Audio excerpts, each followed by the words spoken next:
Headlines के बाद खबरें तफसील के साथ। अफगानिस्तान ने अपने सिफारत खाने को 1 अक्टूबर से भारत में बंद कर दिया है। हफ्ते की रात को अफगानिस्तान ने ऐलान किया था कि वो मेजबान हुकूमत की तरफ से हिमायत की कमी, अफगानिस्तान की मुफादात की खिदमत में तवक्कात पर पूरा न उतरने और अहलकारों और वसाइल में कमी का हवाला देते हुए 1 अक्टूबर से अपना काम बंद कर रहा है। एक बयान में नई दिल्ली में अफगानिस्तान के सिफारत खाने ने कहा कि वो 1 अक्टूबर 2023 से नाफिज होने वाले अपने ऑपरेशंस को बंद करने के फैसले का ऐलान करते हुए अफसोस का इजहार करता है। सिफारत खाने ने कहा कि यह फैसला इंतहाई अफसोसनाक है, लेकिन अफगानिस्तान और भारत के दरमियान तारीखी ताल्लुकात और देरीना शराकतदारी को मद्देनजर रखते हुए बहुत गौर व फिक्र के बाद यह फैसला किया गया है।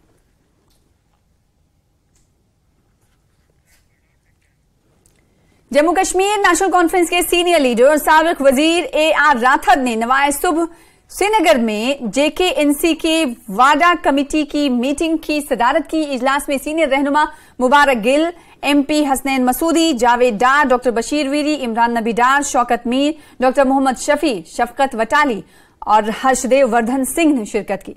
पार्टी तर्जुमान ने कहा कि वाडा कमेटी के 10 से ज्यादा इजलासों के बाद अरकान ने पार्टी हेडक्वार्टर श्रीनगर में मुलाकात की। उन्होंने कहा कि मीटिंग के दौरान कमेटी की तरफ से तजवीज करदा मुसव्वदा सिफारिशात पर जामा बहस की गई। इस बहस के बाद कमेटी ने उन सिफारिशात को मुत्तफिका तौर पर मंजूर कर लिया। मीटिंग में यह भी ऐलान किया गया कि कमेटी की मुसव्वदा रिपोर्ट जल्द अज जल्द पार्टी क़यादत को पेश की जाएगी।